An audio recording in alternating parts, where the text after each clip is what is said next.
You're listening to an Anderson Entertainment production. This episode, we're giving it all we've got, Captain, in FAB Fact. We've got the teeth, but will we get the eyes in the randomiser? and we're all in tune for part 2 of our interview with Richard Harvey That's coming up in this very special Pod 142 of the Gerry Anderson Podcast. Captain. 5, 4, 3, 2, 1. Let's get started.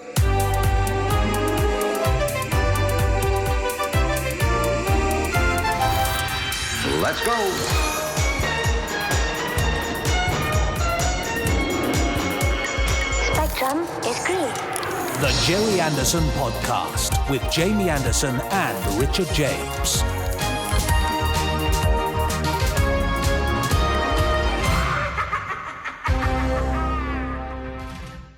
I must apologise. Why? Because my Scotty impression was more like a pirate, wasn't it? Oh, well, I mean, mine was more like, I was going to say, Cornish, I don't know, kickboxer. I don't know why I'm saying that. Right, Anyway, were you? Right, okay. Yeah. Anyway, welcome to the Gerry Anderson Podcast. It's the 1st of March. Yes, Richard. And what does that mean? What is it, St. David's Day? Yeah, It is, something? you're right. And why is that also special? Well, I was about to say, a very happy St. David's Day to all our Welsh listeners. Yeah, which is where I am listening from, and it's also special Yes. because... Because it's the first day of March? I have no Yes. idea. Why? Oh, I know! Yeah. Jamie! Yes. It's my uncle's birthday! You're absolutely so right. Special shout out to my Uncle John, who's 97 today. Happy birthday, Uncle John. And because Yeah. it's your uncle's birthday, that also means what? That I put a card in the post to him 3 days ago, and it should have arrived today. Right, brilliant.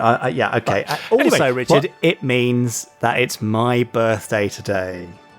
Which obviously you knew when you were just kidding around when you didn't mention that. Another year older, Jamie. Another Yep. year wiser. And obviously I'm just waiting now for the postie to arrive with my card and gift from you. You're listening to the Gerry Anderson Podcast. Coming up, we have all things Gerry Anderson, of course, for the next hour and a half with me, Richard N. James. Him, I'm Jamie Anderson. I don't know why I'm using our Twitter tags at this point, but Let's there we do are. it anyway. And him over there, Chris Dalek, will be joining us a little later on for his Randomiser. We have some news on the Gerry Anderson universe. We've got Fab Facts coming up, part 2 of Jamie's special interview with Richard Harvey. Oh, yes. And is that it? Have I run out of things? I think you ran out of things, yeah.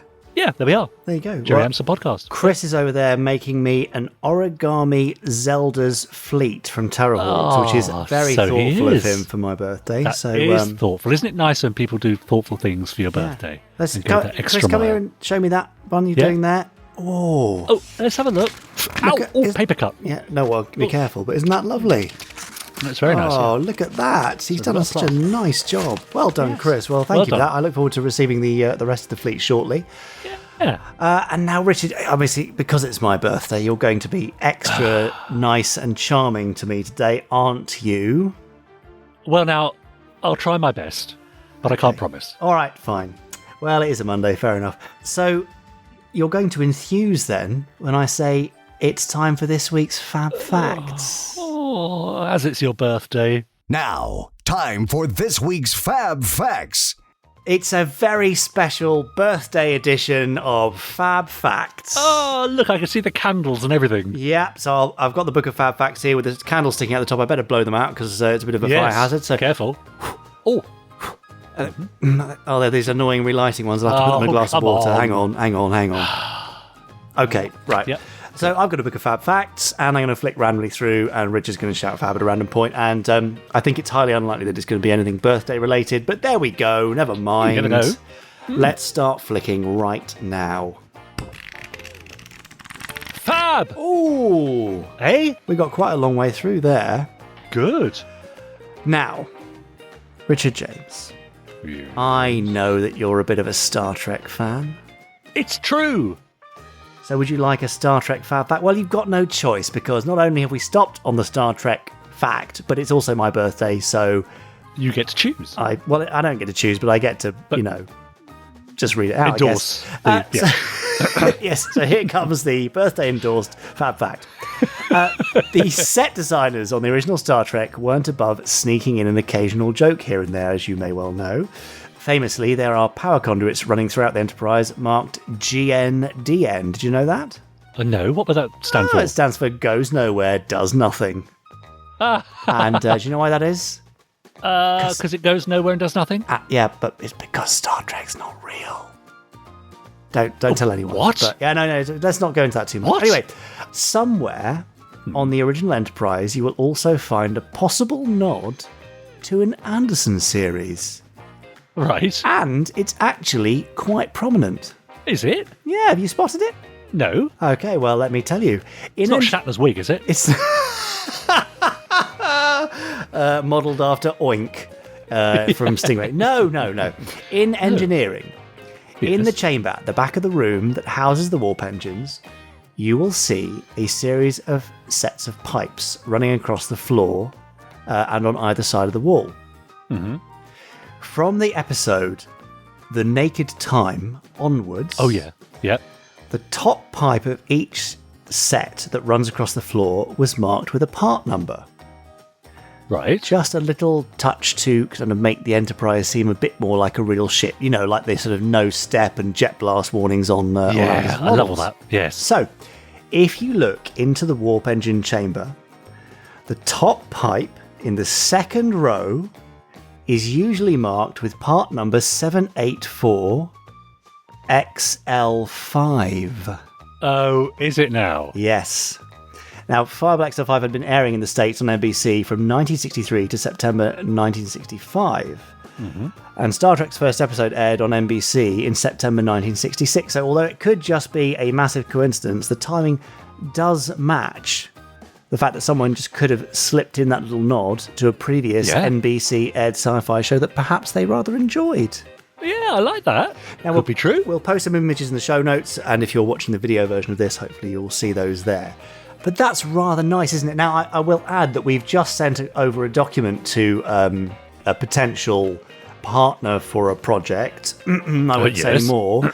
And we have also, funnily enough, inserted some XL5 related little nods through this heavily illustrated document. So it's just a little thing that you do, isn't it? It's quite nice to sort of pay a bit of homage to something that's inspired you. And in universe, we could perhaps surmise that Fireball XL5 had been disassembled and the parts used to build the Enterprise. Now, that really is a stretch.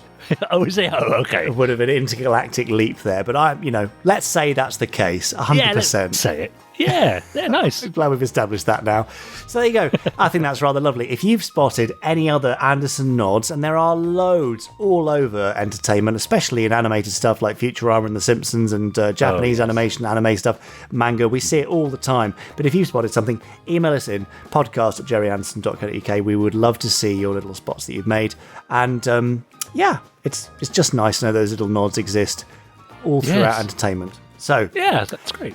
I think, Richard, that brings us quite neatly to the end of this week's XL Fact. Yay! Nice. There we are. Yeah, that's great. Now, Jamie, as it's your birthday... Yes? What have you got for me? And I know it's your birthday because you keep mentioning it. No, I barely said it at all.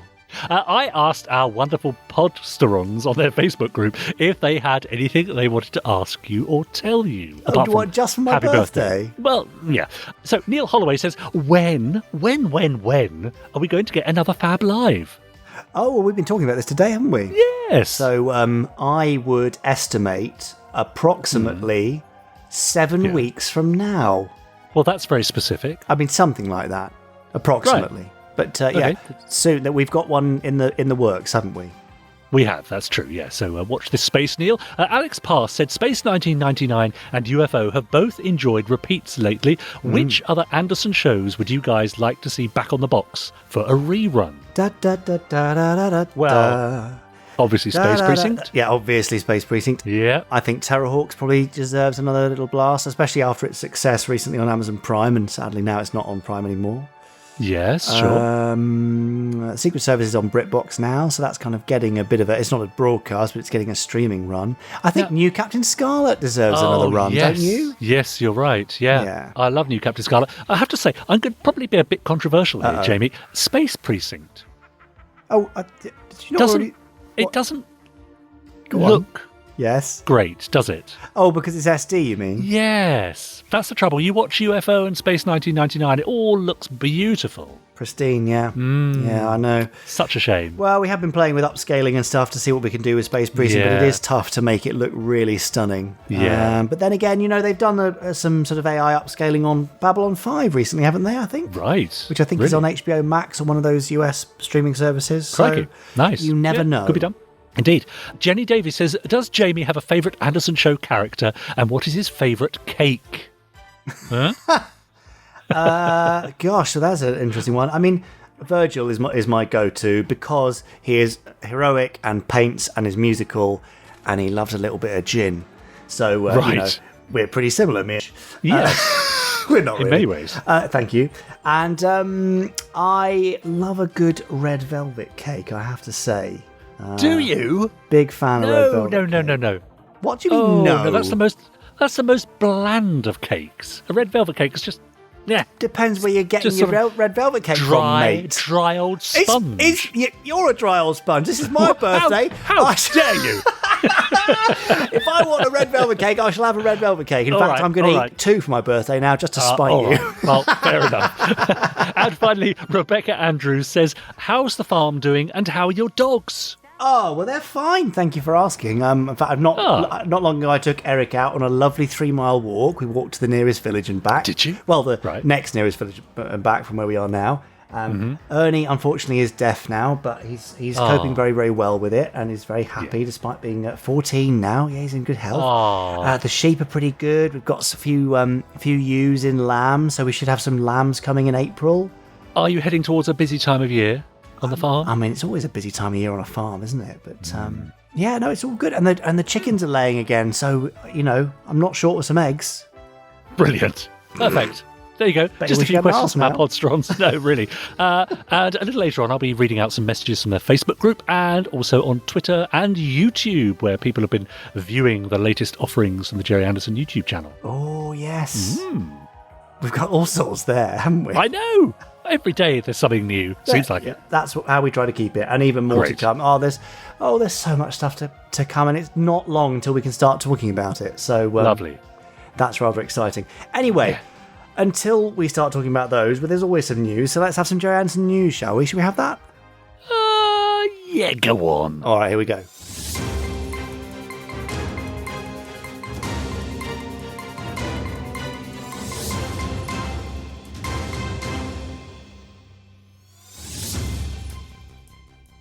Newsy news, news, news, news. Oh. Newsy news, news, news, news. News, news, news, news. Jamie. Nice. Newsy news, news, news, news. That's There. beautiful. Thank you. That's my gift to you. I actually, do you know what? That's enough.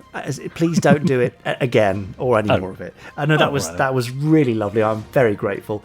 So there's no need to mention my birthday anymore. I feel a bit silly now. So here's this week's Gerry Anderson news.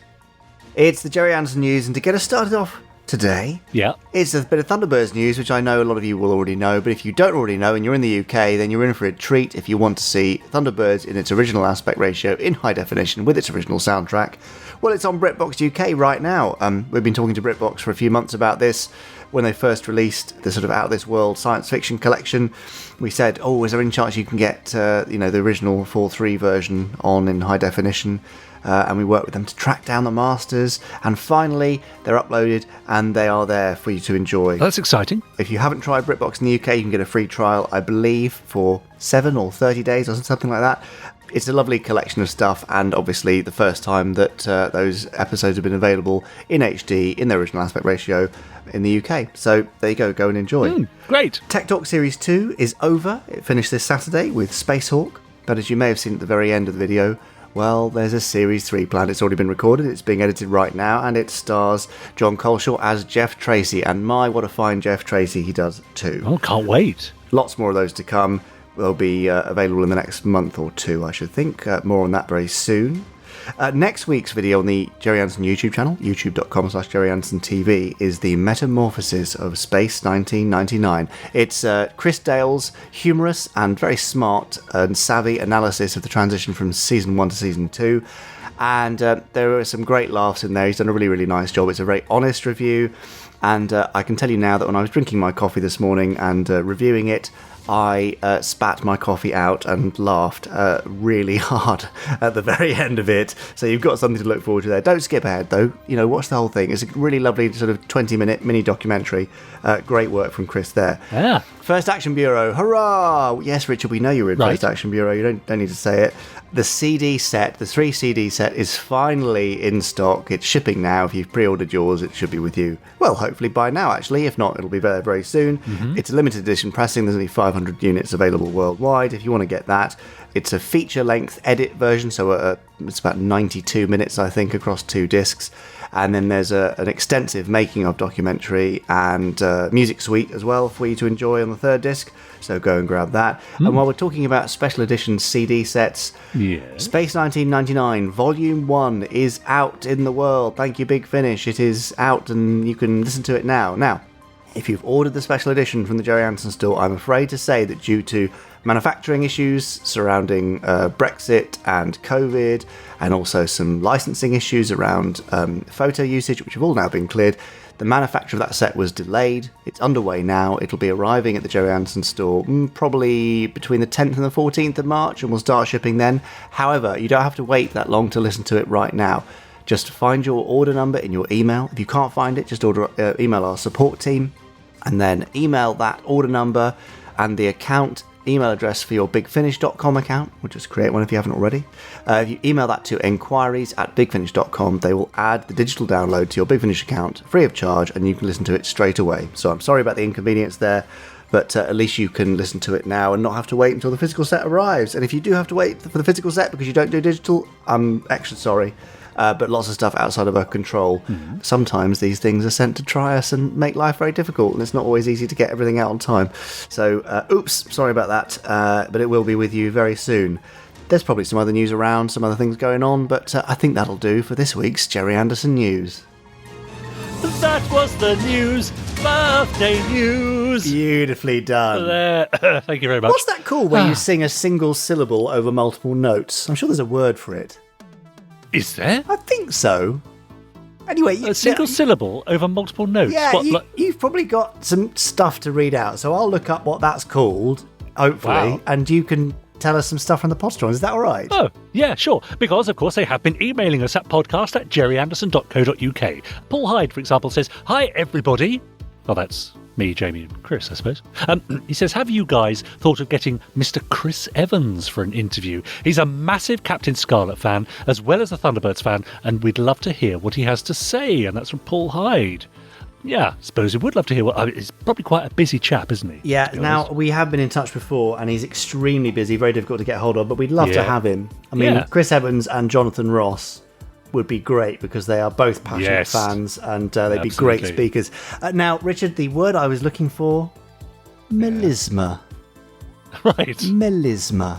That's the singing of... So I actually meant a single syllable with multiple notes underneath. Oh, well, I could have told you that. News. Yes, that's what you meant. Yeah, great. Steve says, chaps, inspired by your podcast today, what about an interview with Ronnie O'Sullivan for podcast 147? Oh, was that the full value of the balls on the table? Exactly, I don't know snooker, sorry. That's right. Okay. He also says, having just read the excellent introductory story for Space Precinct, Denver City, I've learnt about the origin of Zill, and then it hit me, Zill is Liz backwards. How did I miss this? Yeah. Mind blown again. Just goes to show that there are new things to learn every day, Anderson related. Pod on, and that's from Steve. Oh, yes, it's amazing what you learn, isn't it? Yeah. Dave says, "Hi, gents. I haven't missed a podcast since you started. Excellent stuff. I'm a lifelong fan of everything Anderson. Being born in the late 60s, ended up getting addicted before watching a single episode due to my older brothers having all the toys, annuals, and even Thunderbirds wallpaper. Nice. A couple of weeks ago, there was a celebrity edition of Celebrity Mastermind. Holmes Under the Hammer presenter Martin Roberts' specialist subject was Thunderbirds, and he also admitted to owning an original Thunderbirds puppet. Now, Dave has included the questions that were asked, so Jamie, how are you going to do? Which number Thunderbird is under the swimming pool? 1. What is the name of International Rescue's corkscrew-like burrowing device? The mole. In Sunprobe, who joined Scott and Alan on Thunderbird 3? Oh, is it brains? I can't remember, actually. It doesn't include the answers, I'm afraid. Which Tracy brother joins the rescue in Danger at Ocean Deep? Oh. I mean, Gordon?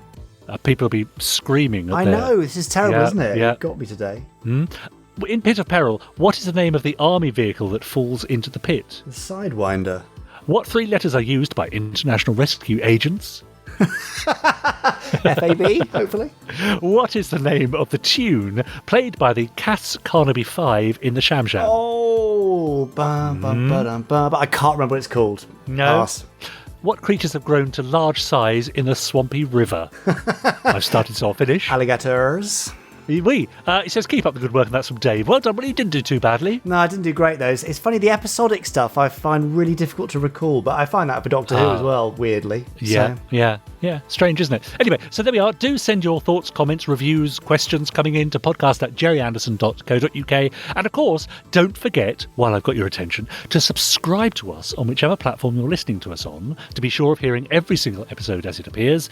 You could leave a nice rating for us as well that we might well read out in the future. Yeah. And also, copy the link, share it on all your social media profiles, and let your friends know that you're listening to us and they might want to join in too. We would dearly love it if you would do that. That would be great. Be nice, wouldn't it? Yeah, excellent. Richard James, is that all you have for now? For now, I think that'll do, yes. Okay, well, I've got something special to bring to you, which is the middle part of our Richard Harvey sandwich. Oh, that does sound delicious. It's not really a Richard Harvey sandwich, is it? Because it's 3 layers of Richard Harvey, so that'd be like a bread sandwich. Right. But be more like a red velvet cake, perhaps. Oh, it's much tastier than bread sandwich, but just about as tasty as a red velvet cake. Ah, right. What were you going to say then? Well, I thought you were about to admit that a red velvet cake wasn't very tasty at all. No, they're lovely. Okay. I think you've only had bad red velvet cakes, you know. Really? Yeah. I can't understand this, dry old cake It's thing. just crumbly. No. Oh. No, you've had bad. I mean, but you can have coffee and ones. walnuts. Even a Battenberg with a lovely bit of marzipan. Oh, no. See, I find Battenberg's a bit oversweetened, sort of artificial tasting. So. Right. Okay. Yeah. It's amazing what you learn about somebody 140 odd podcasts in, isn't it? Yeah, isn't it? Yeah. I can see potential conflict ahead. Anyway, before we get to said conflict, while it's me and the dry old cake here, let's have part 2 of our interview with Richard Harvey, the award-winning composer, conductor, and virtuoso multi-instrumentalist behind the theme tune for Terrahawks and Firestorm and many other bits and bobs. Here's Richard Harvey, part 2.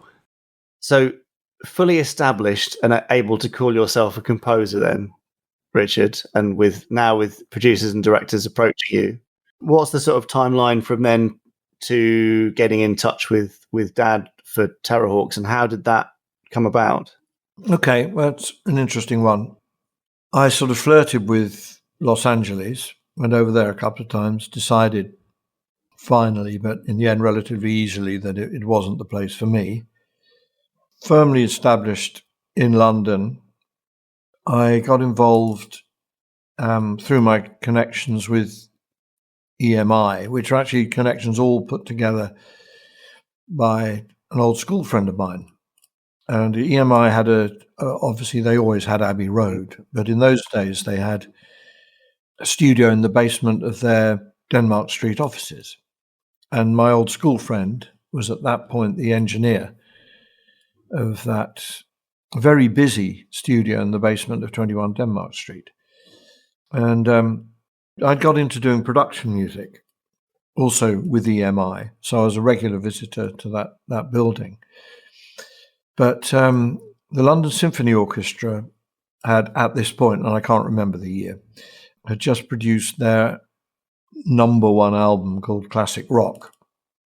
And they'd done all the recording at Abbey Road, but decided to do a lot of the final overdubs at the Denmark Street studio. I mean, slightly more intimate, more in town, and frankly cheaper. Fair enough. without the quality suffering. So I was invited. I think the composer was Andrew Price Jackman, and this was that they were recording the second classic rock album. and I was invited to go in and play panpipes on the first time ever I saw your face, Roberta Flack. Okay. I wasn't expecting you to say that, I have to say. Yeah, okay. Well, it was, I think the second album was a sort of Motown album, or maybe that was the third. I can't quite remember. Yeah. Anyway, I met all the guys from the sort of classic rock team. And, of course, there were also my connections in the building too. So there was an air of confidence and camaraderie about the whole thing. And they said, well, would you like to be one of the arrangers on the next album? And I said, yeah, I'd love to do that. I'd love to, you don't get a chance to write for the London Symphony Orchestra very often, unless you're like a number one film composer. You don't get that chance. So, of course, I jumped at it. And the co-owner, executive producer of classic rock was a guy called Tony Pryor, who didn't live that far away from me and also worked out on the film lot at Shepperton, because he was also managing The Who at the time, from the amazing, unique old house on the Shepperton lot. So he and I became friends. And of course, it transpires that Tony sort of cut his music industry teeth working at ATV, where he met your dad and got to know him very, very well. And there had, of course, been the sort of the fallow years, and until the book comes out, I shan't know as much as you do about those fallow years. But, of course, the GA name came up. Of course, we were both huge fans of Thunderbirds and everything else. But when Terrahawks, the idea for Terrahawks came back, and the sort of Anderson Renaissance started to loom large, Tony was contacted, and sort of in that sense, I think Gerry had some, similar kind of advice and support and belief added by Christopher Bird that I had been getting from Tony as well. And Tony and Christopher Bird didn't live that far from each other either. So in the end, it sort of worked out that they probably didn't need to look any further. I think, a few other composers were asked to submit demos. I don't know, what the process, obviously the process was done pretty much in secret, but in the end, I was absolutely delighted to get the job. And having been offered the job, there was then about 6 months of haggling, which I played no part in at all. I just went and started writing ideas. But, I'm pretty sure, I'm never very good at retrospective timelines, but I believe I would have gone out to Bray. Makes me sound like a donkey, I know, but I would have got the invite to the studios, probably before I was offered the job, just to sort of, if I wasn't excited enough already, just sort of come and check this out. And, it was just a wonderful thing.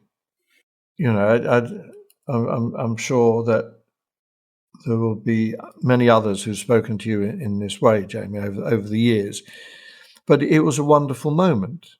I can remember sitting and recording with Paul McCartney.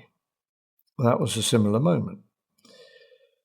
I remember meeting Hank Marvin. That was a similar moment.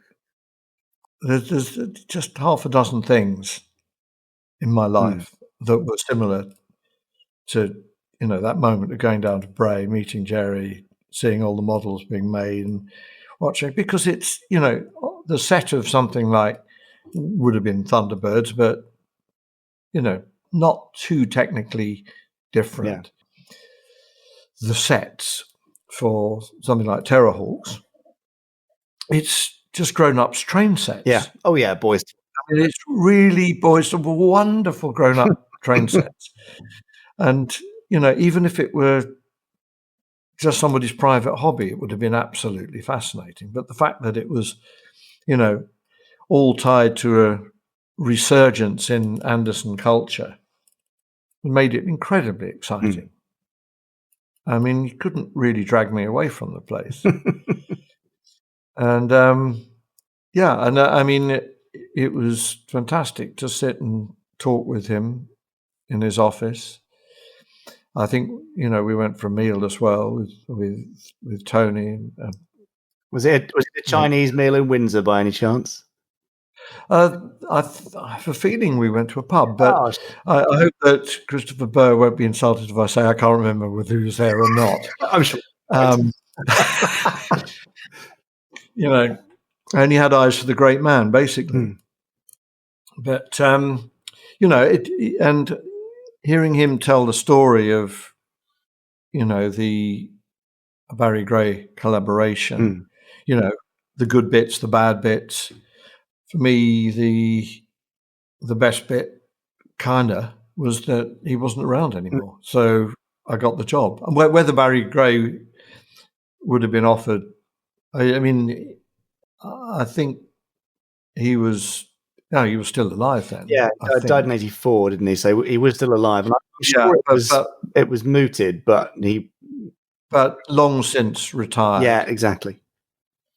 And and whether he would have been right for it or not anyway, because they were looking to be far more electronic and sort of high tech.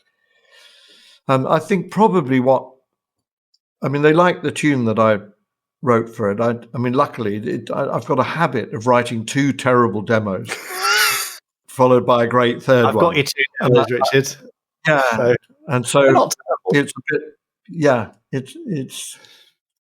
it's a bit like scoring 3 goals in injury time for me. But that got me over the line. But I think the fact that I had my own studio, which Tony was, played a major part in helping me to set up. But we also had a Fairlight sampler, which was the absolute creme de la creme of music technology at that time. And, we set up a company to own it and, to rent it out, because it was it was one of those bits of kit that costs the same as a small flat. And, you really had to plan how you're going to use it.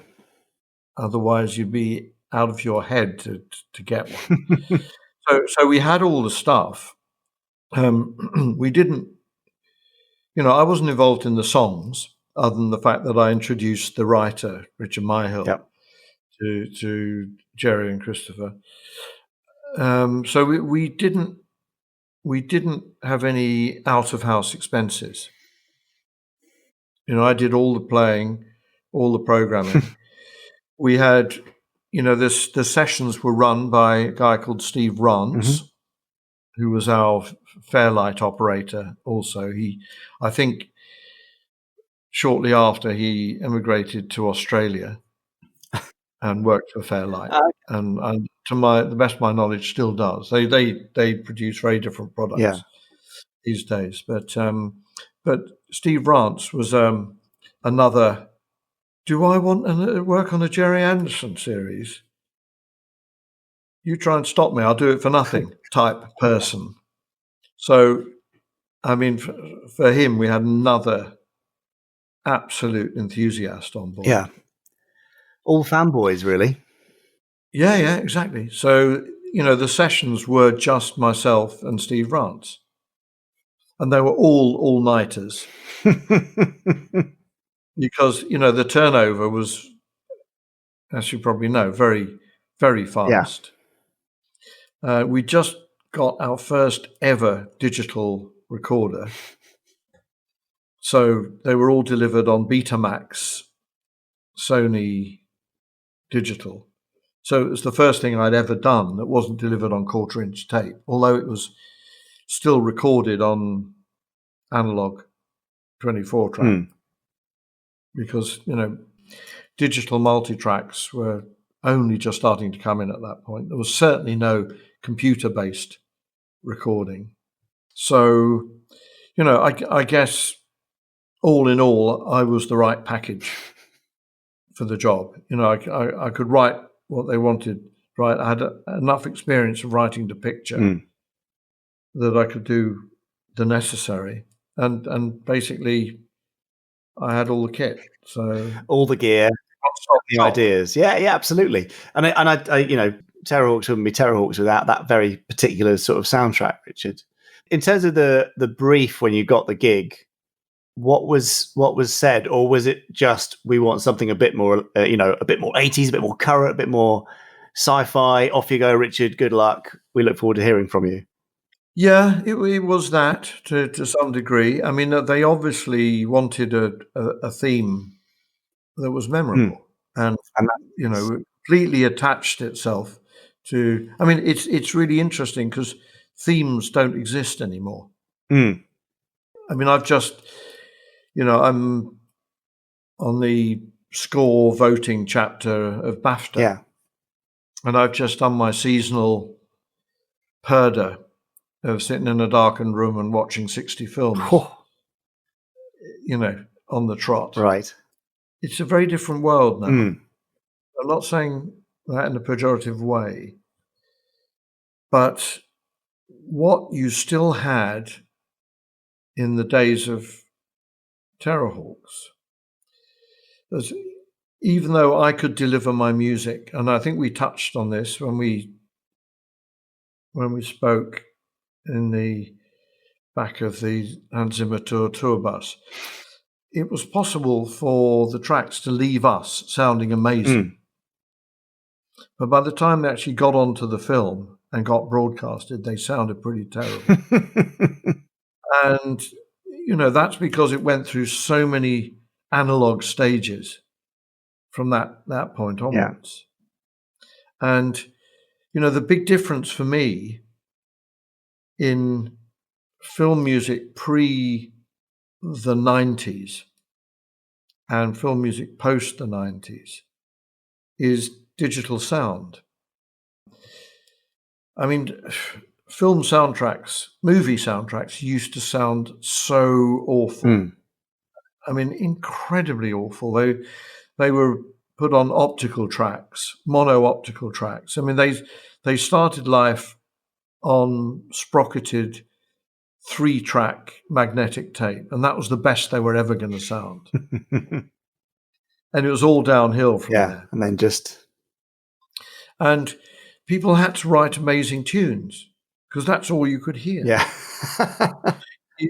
you had to have a fantastic knowledge of what harmony could do for you, because however you grunge it up, you can still get the feelings that harmony give you.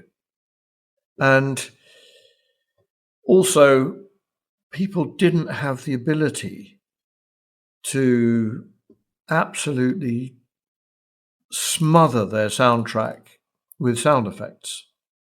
There wouldn't be an accompanying bit of sound for everything you saw on the picture. You'd get footsteps, doors opening and closing, and the odd car horn and so on, and that would be about it. Nowadays, the sonic landscape of a movie is so littered with other stuff, all of which is somebody's work, of which they're very proud.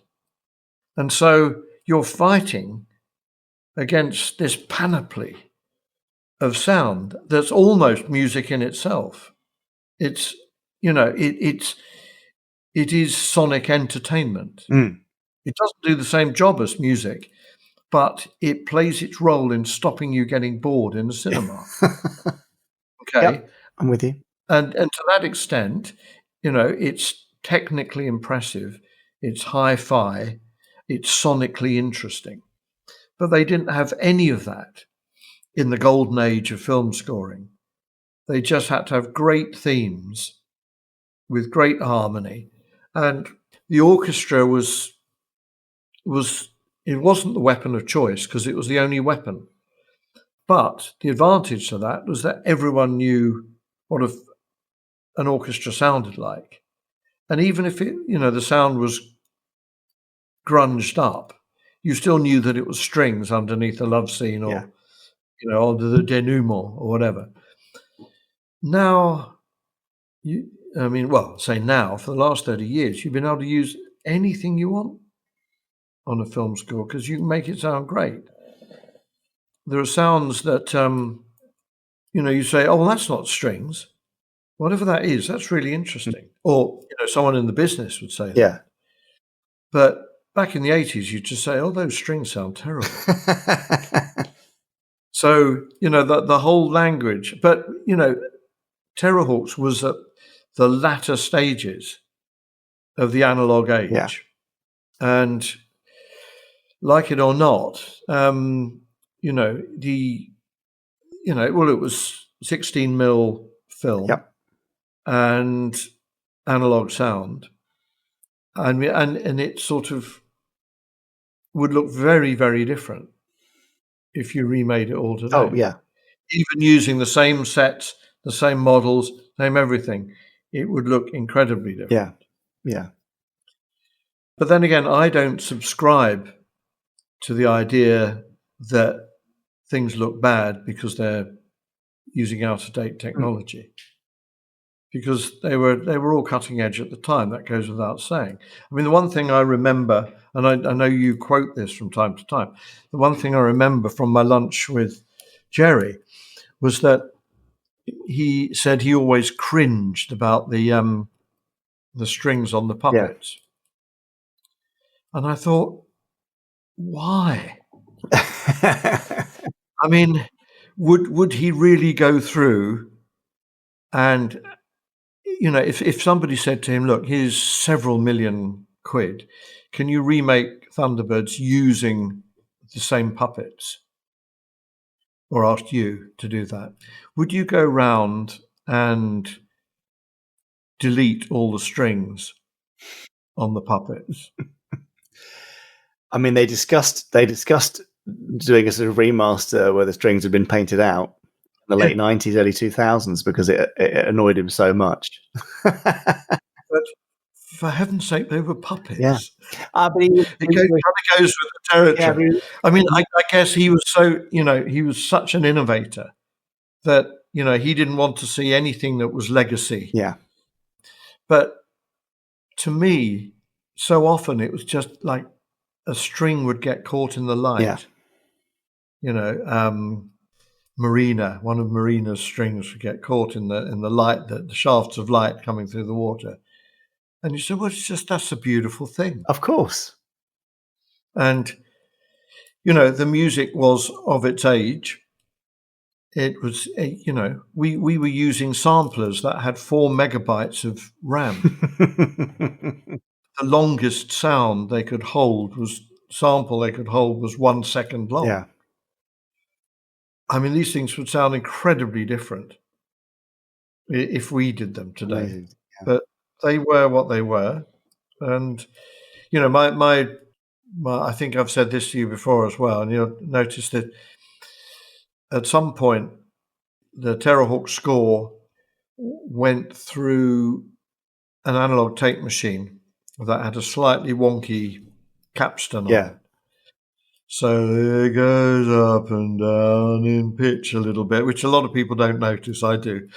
And I would love to find, and God knows where they ended up, I would love to have found all the digital masters and said, oh, look, let me contribute to the cost of remastering all of Terrahawks, doing all the sound digitally, because, that's my one regret, that, the sound coming out the TV didn't sound anything like as good as it left us. No. And that's going to happen.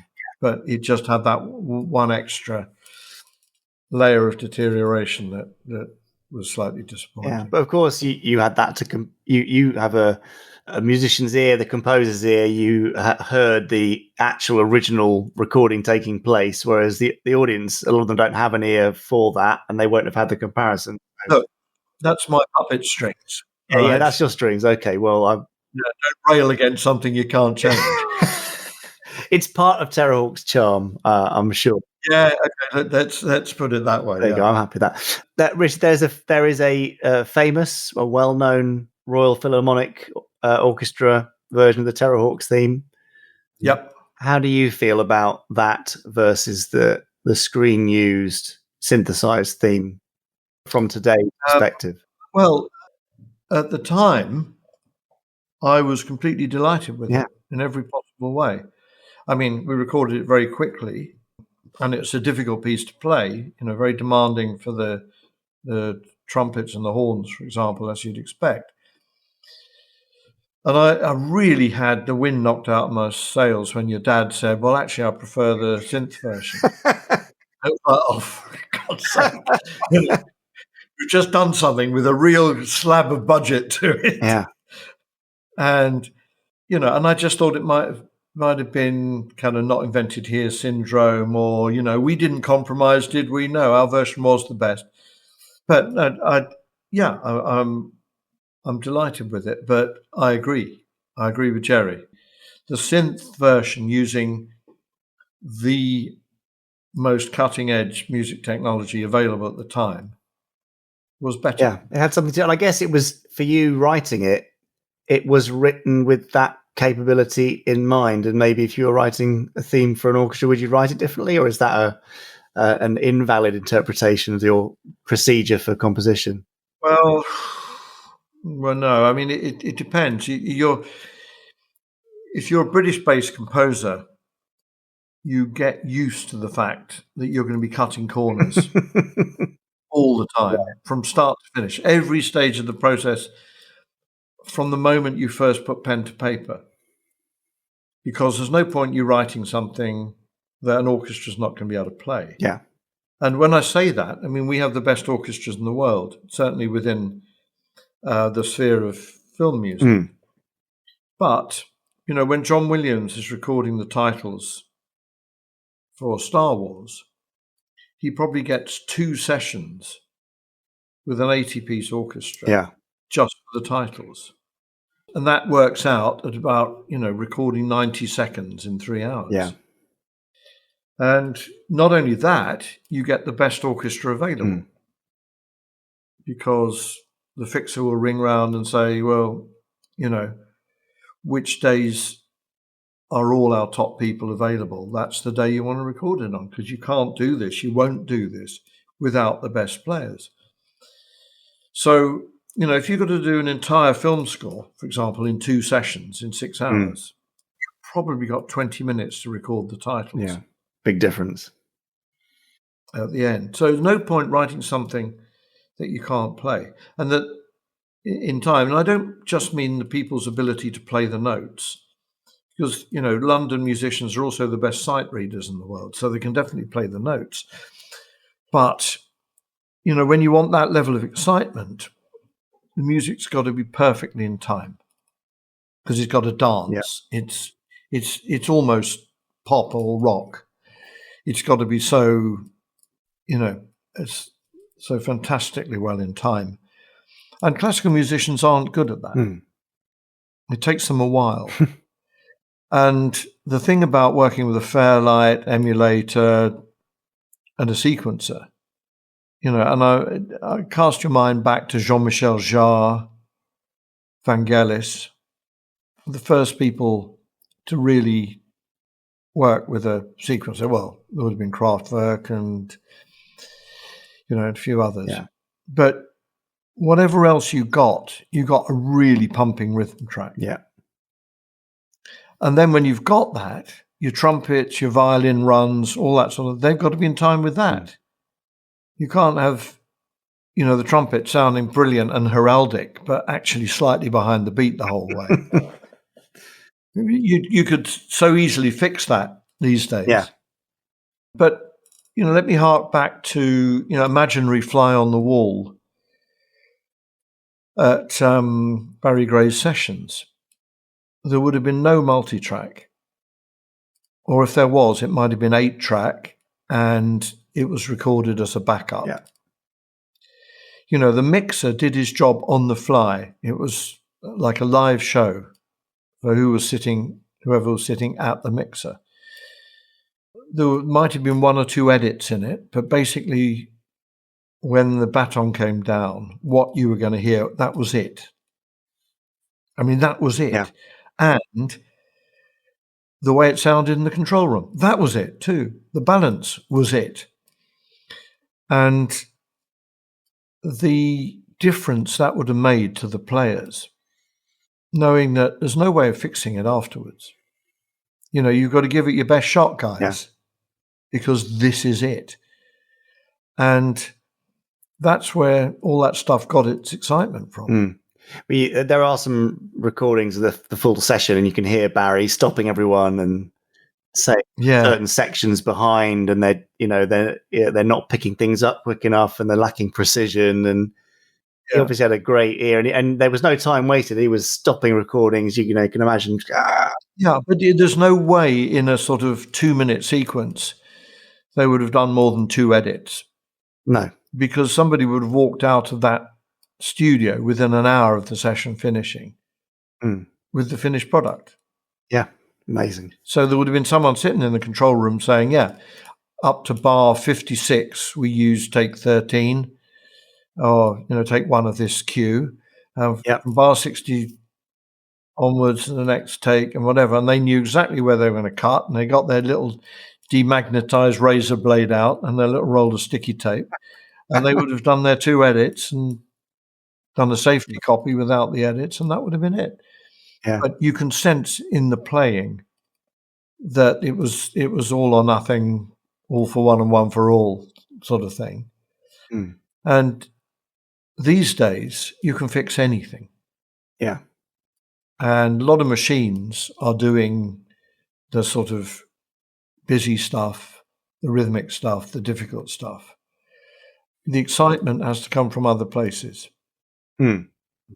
But, it's a very different animal in so many respects. I mean, there's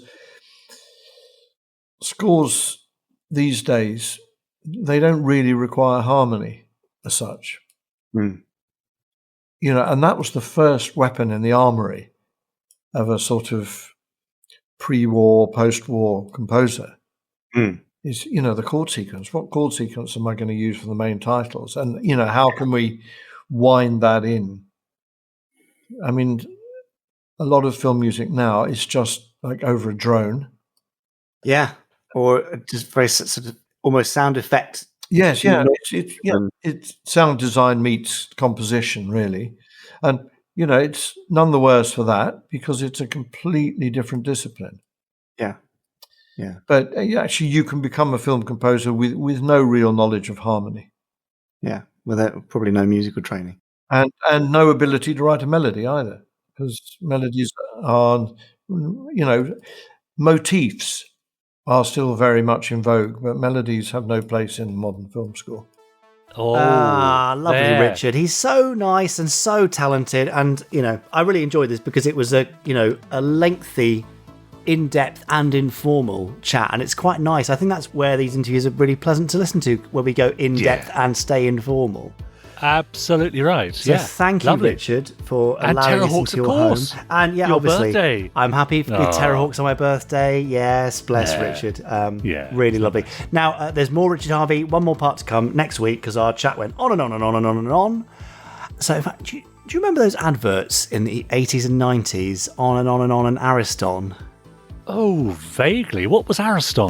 That's what I was thinking. Was it? I always feel like it was a utility, white goods brand. Oh, yeah, you could be right. Yes, on and on and on, perhaps denoting their reliability and durability. Yeah. Ariston Thermo Group. Right. None the wiser. Italian corporation producing heating systems. Heating systems. How strange. There you go. This is completely off topic. Oh, yes, sorry. It's my birthday, and we'll talk about Ariston if I want to. Right. Fair enough. Now, over on our Facebook group, people have been talking, surprisingly enough, about Gerry Anderson things. No, what? Yes, they have. Unusual. For example, CJ List says, did Gerry ever consider doing his own take on Rosie and Jim? The question is brought to you by The Chase, a quiz show here in the UK, where a contestant thought that Joe McClane was in that show. Rosie and Joe, Rosie and Joe. Yeah, that would work. No.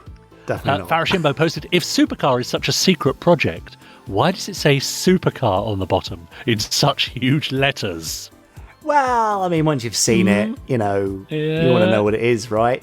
Couldn't put secret car or secret project underneath. Well, maybe not. Ian Riley said, joking apart, with today's graphics, why not bring UFO into the real world? UFO 2025. Is it a rights thing? Oh, it's always a rights thing. Everything's a rights thing. That's most of life is a rights thing, unfortunately. Yeah. Yuhan Huth says, naughty me sharing another podcast I listened to, but here's the reason, because it revealed to me an unexpected FAB Fact. Oh, really? And then he's got a couple of asterisks here saying, insert FAB Fact music. So... very good. The other big cultural influence in my life, says Yuhan, apart from the works of Gerry Anderson, is the Final Fantasy series, the Japanese role-playing franchise. Yeah, sorry, you're putting me off now. Oh, sorry, I'll stop. Yeah. Carry on. The Japanese role-playing franchise that debuted in 1987 and has been going strong with each new entry to this day. Final Fantasy Weekly is a retrospective look at each game in the series, exploring the various themes and artistic merits of each title. This week's episode focuses on Final Fantasy III, so what does this have to do with Gerry Anderson? The first 3 games had their scenarios written by Kenji Terada, with him being the head writer of the 3rd game, and also went on to being an executive producer for the international blockbuster that was Final Fantasy VII. Later on, Terada would direct and produce various projects like a Batman game and some anime projects, including a certain science fiction series about an elite peacekeeping force called Storm Force. I thought I recognised Kenji's name. Yeah, he says this was the 2003 anime adaptation of Firestorm, which, as we would discover, was not received well enough to have a general Western release. Nope. I've always wondered if my 2 favourite cultural influences had ever crossed over, and thanks to the Kreisman brothers, they confirmed this. So, for my fellow Final Fantasy fans in the Podstrong group, this Fab Fact is for you. Brilliant. Well, thank you for sharing that. Yeah, isn't that nice? Zach Reynolds says, let me see your dream casting for a live-action Stingray TV show. Alex Patrick commented, Commander Shaw, Ray Liotta, Titan, John Cleese, X20, Jake Gyllenhaal. X20, Richard James. Dear, oh dear. Lee Spencer says, whatever happened to the cat that screeches in the opening of Captain Scarlet? Spectrum wasn't green for him for that day, poor thing. And finally... inspired by Simon Allen, and I'm not often inspired by Simon Allen. I was going to say, that's a rarity. Sorry, Simon. Here's a very special birthday Quick Fire 5. Oh,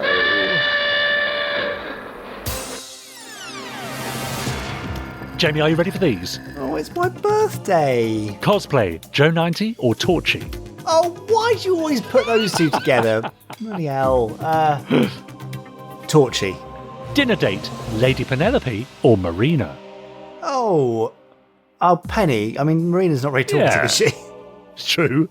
Pick one to be your dad, Jeff Tracy or Professor McLean? Oh, Jeff, I don't want to be abused and my mind wiped every week. Thank you very much. Pet, Slow-Mo or Mitch the Monkey? Oh, Slow-Mo, 100%. Oh, and finally, give one away, Zill or Zuni? Zuni. Bye, Zuni. Ah! There you go, a special birthday Quick Fire 5. There were some little treats in there for me, especially giving away Zuni. So yeah, that's right. Well, don't say I never give you anything. I mean, I don't, but don't say it. Okay, I'll never say it. Promise. Yeah. Thanks. Well, what a treat. Lucky me. Yes. Thank you so much for a Quick Fire 5 on my birthday when you know how much I love them. Yes, you do. Should we hand over to Chris Dale, who's now finished his complete origami set of every main Gerry Anderson vehicle ever created? That is amazing. Look at it, it's beautiful. Yeah, Chris. Good work, Chris. You've done an amazing job there. They don't call him Nimble Fingers for nothing. You're absolutely right, they don't. Well, while I play with my new paper craft that Chris has crafted me, let's hand over to him with his marvellous randomiser, where we hope it's anything but Joe 90 this week. Please. It's my birthday. Nuktao pushpae.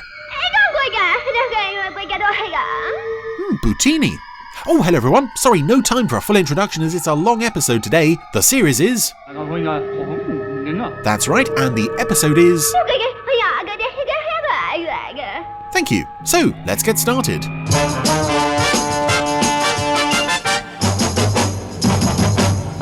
So, welcome back to the Randomiser, and oddly enough, after a first episode with Terrahawks a few weeks ago, we're now back with another first episode of UFO.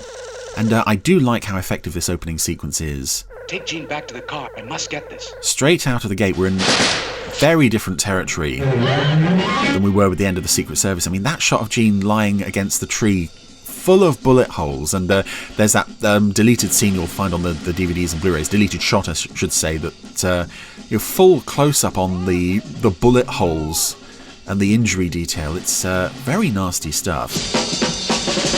I also like, although this is shot day for night, which doesn't always work, I mean, it's bright daylight for most of the time, I like, not only do we have no idea who the Carlins are at this point, I also like that we just get this very brief glimpse of the alien spacesuit through the bushes. We just see enough to know that it's something unusual. Also, we see the nuzzle of the is it nuzzle or muzzle? I don't know, and I don't care. Of the alien machine gun. It's rather like the way the Daleks were revealed, almost, just that sink plunger waving into shot. But Peter is injured. Leela is presumably captured, and I do like that transition from her scream to the plane landing. And I will let you in on a little secret. I'm a bit annoyed, because I just had a power cut while I was recording this. I'd got 12 minutes into the episode, and then there was a power cut. I'm not recording this commentary onto a separate recorder anymore. I record it direct to the computer. So, that first 12 minutes of my original randomizer for Identified sadly no longer exists. It's gone. Which is a shame, because I said some really interesting things, probably. But there we go. There's a little piece of randomizer history, so I may have to stop this every so often just to mash Control-S and make sure I don't lose any more. Anyway, this chap, Mr. Straker, and his friend... Minister, this is Colonel Straker. How do you know, sir? General Henderson have arrived in England. The Prime Minister's already at Chequers. We'll be there in 30 minutes. Got out of their plane into a limo. We've been in constant communication with Paris, Moscow and Bonn during our visits. I think the British government's approval will be a formality. This is Basil Dignam playing the cabinet minister here, who is, I believe, the holder of the most appearances in any ITC production. He was in basically everything. He's not going to be long in this episode, but we also have Grant Taylor here as General Henderson, and I've always wondered whether it was always the plan to bring him back after this episode, or they just felt that he was a good enough actor Sure is at the back. that he would be a good foil for Straker. It's an enlarged single frame from the cine film, sir. But we see that the Carlins camera survived. Be a fake. The film was found undeveloped still in the camera. It's genuine. Take my word for it. Even if we don't know if they did or not. And here's a nice... again, I do like this pre-title sequence, possibly more than the rest of the episode. I like that we don't see the UFO at first, we just hear that noise. And it's not even the regular UFO noise, it's that slightly different one. Keep pace with the escort. That sort of whistly hum. And just the motorbike rider up the front of the limo just sort of looking up at the sky. Something's going on. I'll take the file, sir. Put it in his trusty briefcase. The magic locks. Still no UFO, but there's lots of noise. Oh, explosion time. That's it, they got the rider who reported it. The other one's still hanging on in there. Unfortunately, the limo driver... Nope, he's just taken a shot through the window. Security man's taken over. And although I like the way the model shot of the UFO is integrated with the live action of the limo, I'm not so keen on the model shot of the limo going off the road and through the brick wall there. It does look very Captain Scarlet-y, but thankfully I don't think they hold on it for too long. That's it, limo gone. Straker appears to be the only survivor. And we don't quite hold on him long enough there to see that the chain that holds his briefcase to his wrist has snapped off. The briefcase burst open and that photo of the UFO going up in flames. And now we get our episode title, Pink Bottom Lady. Yeah, this is an odd way to present the credits. I do like, actually, though, that... Edward Bishop. Yes, he was Edward Bishop for the first few episodes, wasn't he? I do like the way this establishes... Here's this seemingly ordinary woman arriving at this seemingly ordinary film studio. And Aisha is such a sort of minor character, even though she's there for a very long time throughout the series. She's such a minor character that you might not have noticed this on first broadcast. Here's, Gabriel. Tifa 2. And here's the big man himself arriving. Commander Straker. And I like at first that you're not aware that there's been a passing of time as such. You only really twig that because he now looks so different than he did before. Good morning, sir. Morning.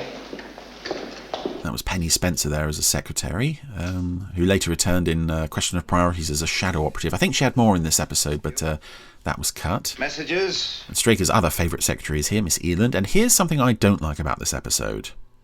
And it's going to be prevalent quite a lot through this story. Q21, answer negative. Q46, satellite link effective. Q9700.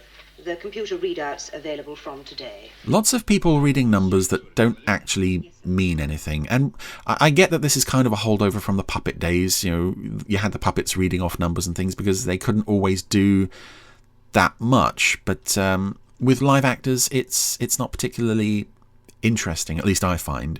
There's even an even more notable example of this later on. And speaking of notable examples... Mr. Freeman to see you, sir.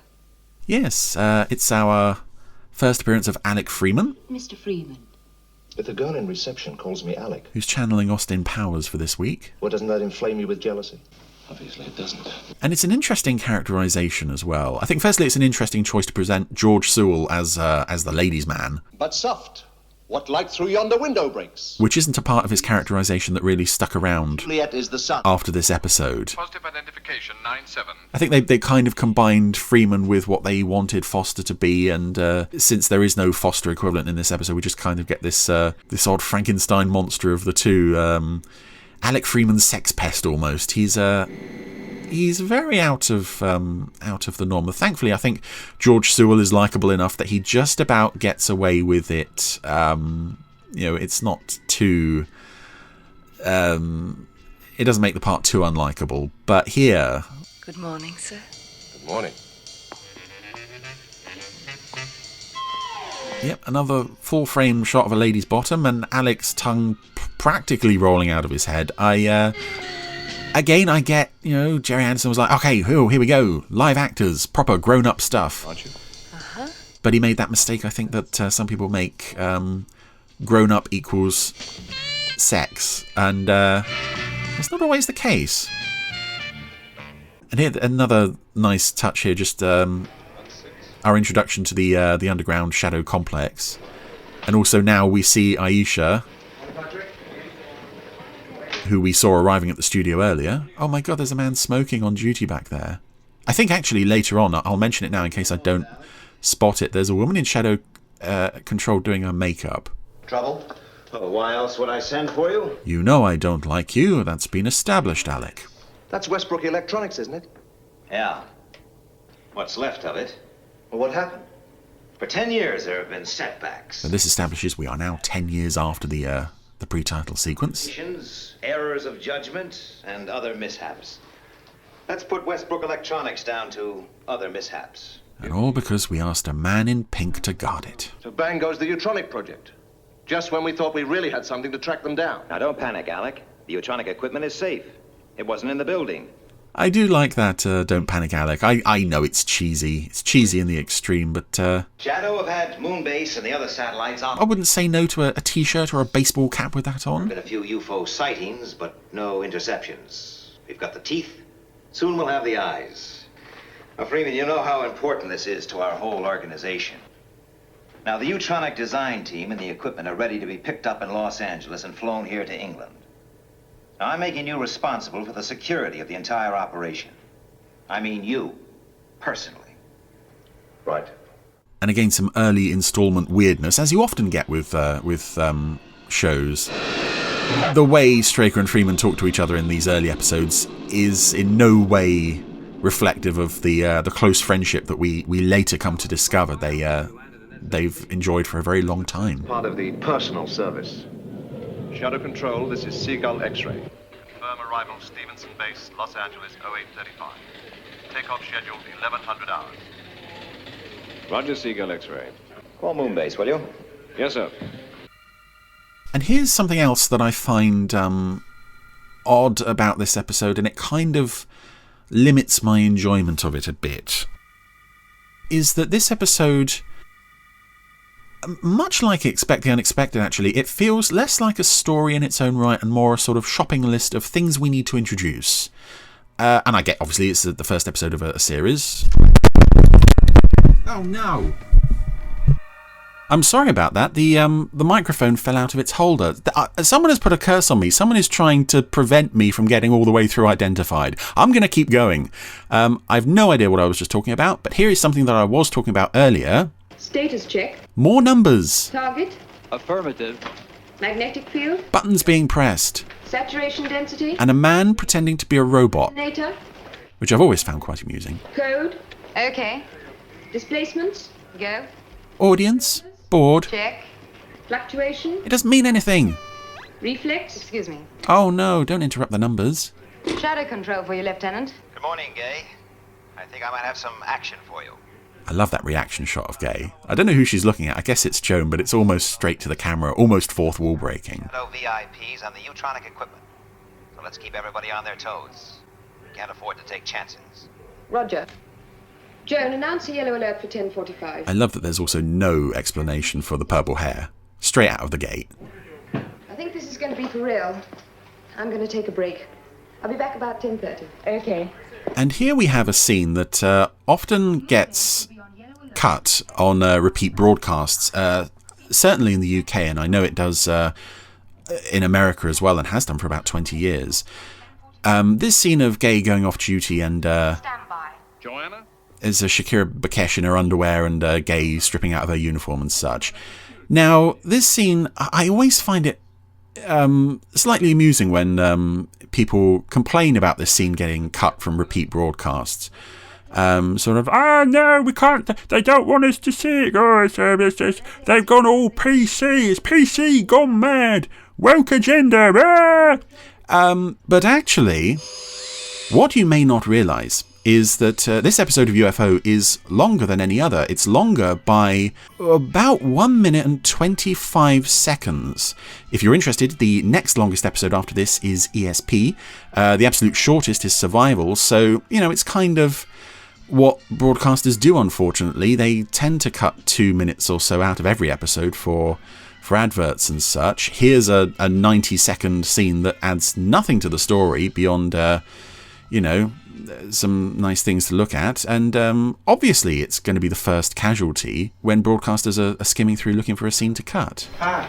Hi, Mark. Oh, hi, Mark. This alert.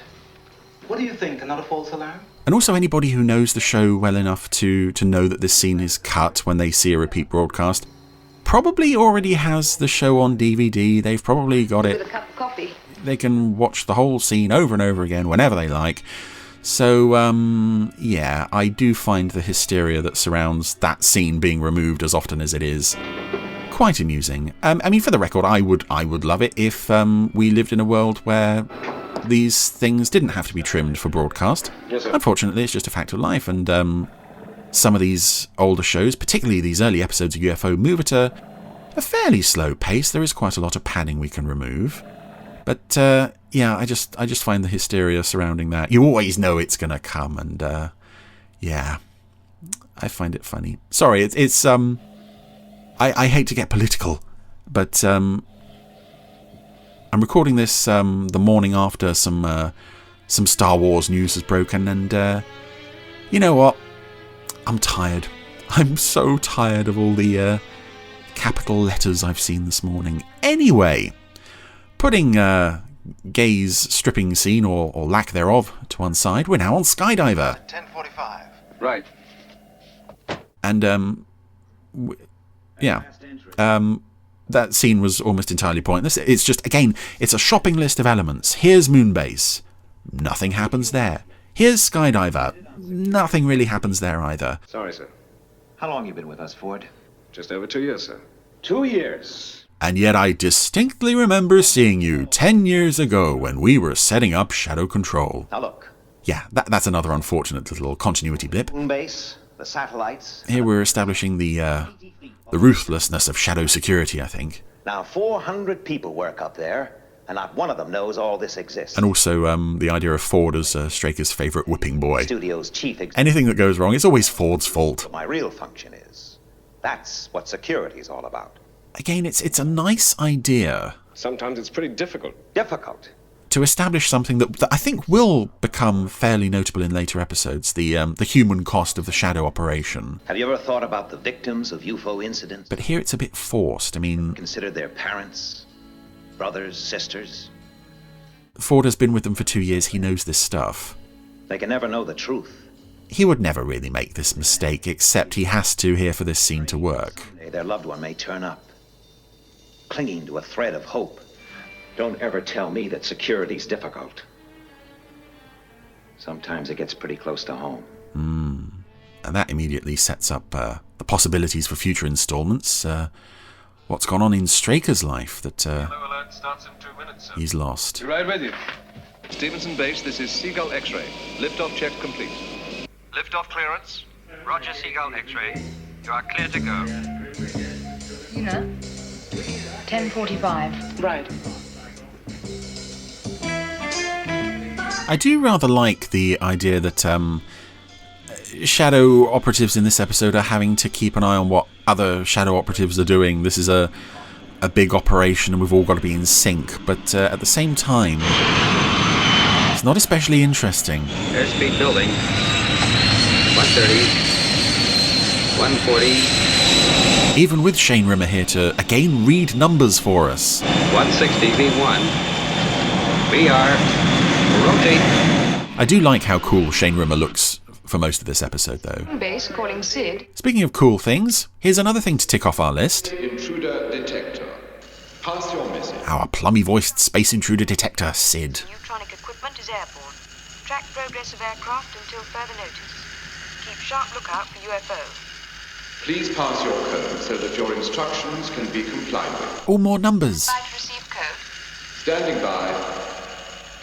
Oh, we don't even get to hear these numbers. Thank you. Your code is correct. I have Seagull X-ray on scanners. It is on course. I love the way Gabrielle Drake looks out of the window there at the lunar surface. There's a nice touch on her part to make it look like it's real. Confirm course correct. Then she almost forgets her line at the end of this scene. Right. Maintain tracking.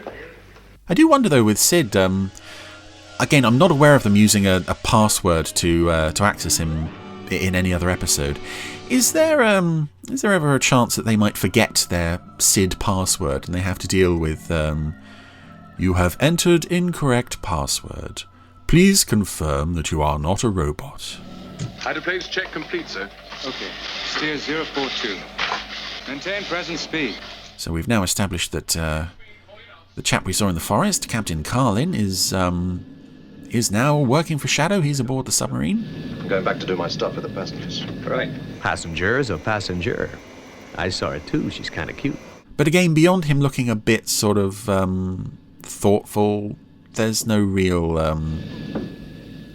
there's not a whole lot to the character, really, until later. Herr Mahler? Here are our passengers, though. Colonel Alec Freeman. Herr Mahler. I can't remember who's playing him. Congratulate you and your team, Herr Mahler. This looks like the breakthrough we've been waiting for. But Super Mario Nation voice artist Gary Files is making a screen appearance. He mostly has his back to the camera, so you wouldn't necessarily know it's him. How do you do, Colonel? Well, for the first time in my career, I wish I was flying subsonic aircraft. The trip would take that much longer. But we also have Virginia Lake and her mighty hair. And straight away, Alec is putting the moves on her. Prayers. Would you like to see the electronic equipment, Colonel? Oh, here we go. I think your equipment is fabulous, but I am familiar with it. Boom. Yes. Something else for the shop, shop.gerryanderson.co.uk, Alec Freeman's Little Book of Chat-Up Lines. Extremely little, Ensign. Well, anyway, it means we'll be able to detect UFOs even when they're flying many times the speed of light in deep space. But it is odd watching this scene and knowing that Wanda Ventham would be back later in the series basically taking George Sewell's job from him. I mean, not on purpose or anything. Don't you think you better get back to your little seat up front? So, yeah, it is strange to think that, yeah, those two characters actually did meet. You were right. You are familiar with the equipment. Oh.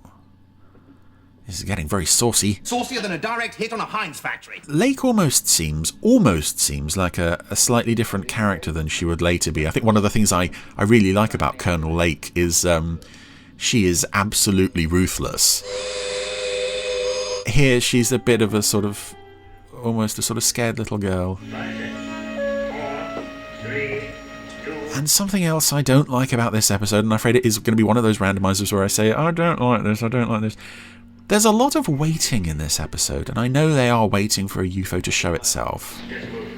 Right, sir. But, Straker plodding around Shadow HQ, nothing to do. Is Gay Ellis sat on Moonbase, nothing to do. When the characters themselves are bored, it doesn't do much to keep the audience interested. Now Gay is making sure her lipstick is okay. Because you want to look your best for when those alien invaders come a-calling. Red alert. Red alert. UFO 428. 146 green. But now I think we're getting into 28146. much cooler territory. Firstly, I think I really want to say, actually, how fabulous Mel Oxley is as the voice of Sid. He's just...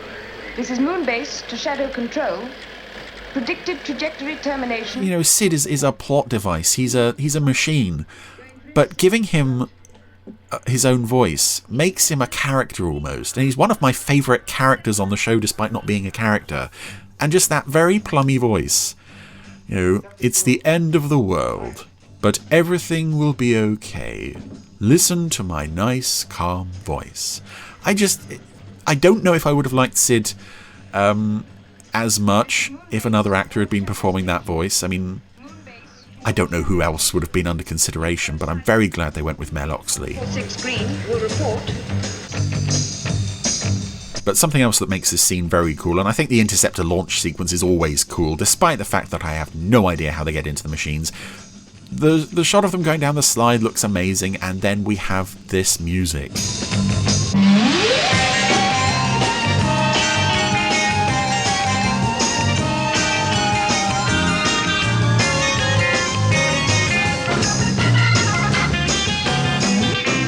And as much as I love Barry Gray, as obviously all of us do, I'm not... I wouldn't say his work on UFO was among his best. A lot of it is just sort of riffing on the basic UFO theme.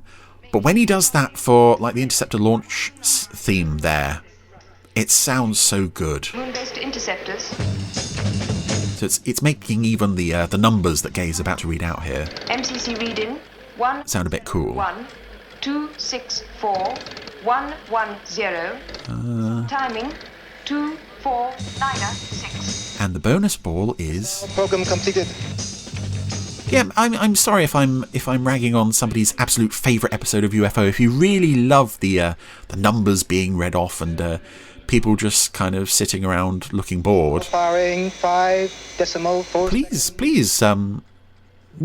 good for you. Good for you if you like the numbers in this episode. There are a lot of numbers in this episode. I've never quite enjoyed all that stuff. Anyway, our first attack on a UFO by the Interceptors. And it goes about as well as it would go for the rest of the series, in fact.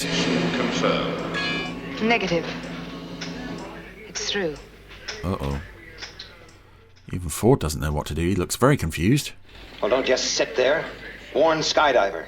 And get me Alec Freeman. Oh, I think there was the woman who was doing her lipstick, possibly. She was certainly adjusting her hair. But I love that Straker says to Ford, don't just sit there. It's like, that is Ford's job, to sit there and wait for you to yell at him. Approaching the North Atlantic. I'm afraid we must assume that this aircraft is its target.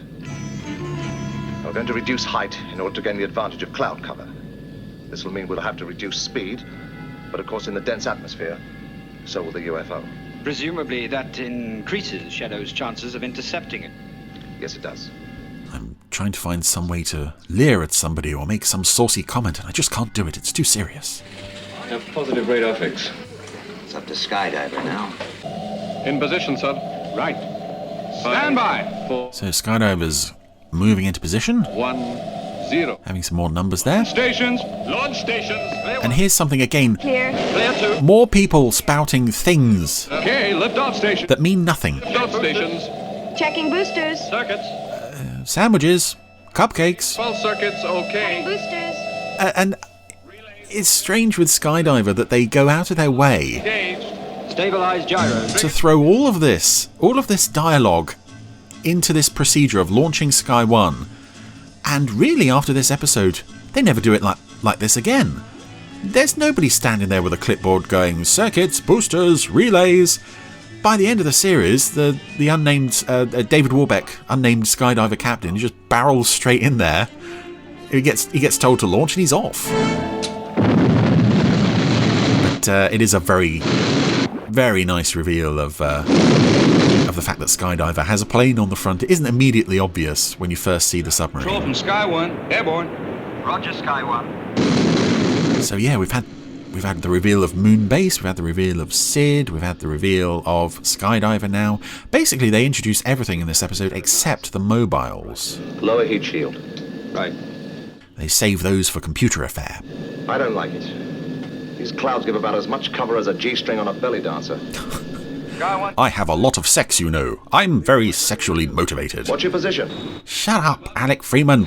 Level off at 20. Keep it in your pants. I find it kind of amusing, actually, how off Alec Freeman's character is in this. Again, casting George Sewell as the ladies' man is... Sky 1 to Seagull X-ray. Yeah, it's an interesting choice. Closing rapidly. But the way he's 10 degrees. leering and sleazing his way around this story in a way that he never would again is quite funny. Not that I'm condoning his behaviour for a moment, but there we are. It's just fun to see early instalments of shows how wrong they can get characters who would later on become very well established. U4 at 12 o'clock. You are the target. Coming into attack. I also like the way this battle between Sky 1 and the UFO as it's closing in on the Shadair plane. I like the way they establish that all of these players are on multiple levels. And Sky 1 is above all of them. And then there's that nice shot of the UFO coming out of the sun. UFO and at cloud layer. Keep a sharp lookout. Roger. If it gives us a chance to sit around and wait, I'm all for it. Does anyone have some numbers they could reel off? Somebody say the word circuits or boosters. We'll have to rely on Shane Rimmer and his cool sunglasses to carry us through. Hold her steady. And I like that Shane's here, and I like that he returned in later episodes. I kind of wish he was a regular pilot or something. I also find it interesting there's no music as Sky 1 finally closes in and hits the UFO. That's it. I always love the tufts of pink smoke pumping out of the side, though. Hit on UFO. It's gonna crash into the sea. Good shooting, Sky 1. Come in, Seagull X-ray. Alec, are you okay? I've aged about 5 years, but we're still in one piece. I can still have sex. It's something I do a lot. I do like as well when the UFO goes under the bubbling, the pink water, just like the pink smoke coming out the side. Straight under. I'm sure it's one of those substances that was It seems to be breaking up. used a lot in TV shows at the time before it was realised that it was horribly dangerous and banned. There's a body. Please confirm. Did you say body? Yes. It's a body. Oh, so they've got a body. And a nice... I don't know where they filmed this alien lying face down in the water. I wouldn't have fancied being... Given what I've heard about how uncomfortable it was to be in the alien suit, I wouldn't have fancied putting it on and going into water, and it looks like there is somebody really in there. Anyway, Alec's back at Shadow HQ. How's it going, Alec? Everybody's smoking, because of course they are, and I like that Straker is playing with the We'll have the Utronic system fit. the bracelet that his briefcase was attached to earlier. It's like him remembering, so that's where it all began, and this is where it's all going to end. I think I will. And here we're introducing the drinks machine. You never touch it, do you? Self-control. Maybe drinking needs more self-control. I'll talk more about that after I've had my 3rd or 4th glass. It arrived. Any time now. Again, it's another interesting facet of Straker's character of the drinks machine, and although he wasn't absolutely teetotal, I think there's an episode or 10 years. 2 where he does have a drink from there. It's been 10 I want to say ESP. Confirmed UFO landing on Earth. He mostly never touches it, so I don't know why that's there as a temptation for him. Denials, you name it. You know, Alec, when I was made commander of Shadow... Maybe it's only there because Alec had it. Alec made the request. Yes. Mayland Hospital, Shadow Section. Your special patient has arrived, sir. We will use underground corridor 32 to Shadow Medical Center. Right. Slight discrepancy there. We saw the model ambulance pulling up outside Harlington Straker Studios, around the back. But I do love how freaky the alien looks on first sight. Looking straight into the camera with those milky eyes and the blood. Well done, Peter. I would have to imagine even on viewing it in black and white, as most people would have saw this back in the day, it would have looked creepy enough. But the fact that now on HD, on Blu-ray, the colours are so vivid, the bright blue of the skin and the bright red and the... What's the position, Doctor? Those unsettling eyes. Well, he was equipped with an advanced apparatus that enabled him to breathe liquid. The helmet was removed as soon as he was picked up, and an attempt was made to restore normal breathing. I love that there's no real isolation of this alien either, just in case he's brought some bacteria to Earth that could potentially wipe out everybody. No. Straker and Freeman just walk straight in and thing we've been experimenting with. And breathe the air that he's they've done it. He's breathing, no problem. Let me know the moment you have anything, Doctor. So it's back to the waiting,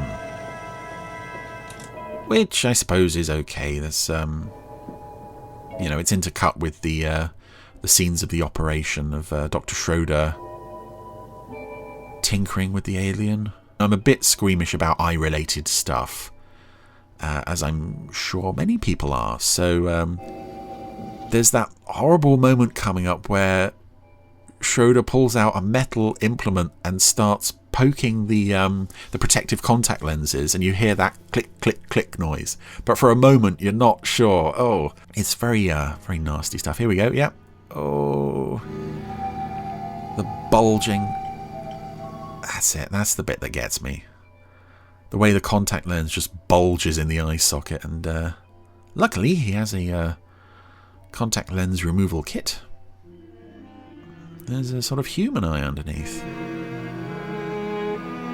This is Guito Santana playing our alien, who went on to play a lot of aliens in later episodes. Commander Straker. And this actress playing the nurse, I believe her name is Annette Kerr. She was also the nurse at the end of Doppelganger. Is he alive, Doctor? Yes. Well, the general analysis has shown that he's humanoid. Oh, I could have told you that. Like us? More or less. Yes, I get the feeling if this was done today, the alien would be in absolute isolation, and people treating him would have been, decontaminated and almost quarantined. First electromedical check. After dealing with him. But Schroeder's just walking around, he's washed his hands. But the door to the medical room is open, and the door to the room where the alien is wide open. So if he's carrying anything, it's spread to the whole complex by this point.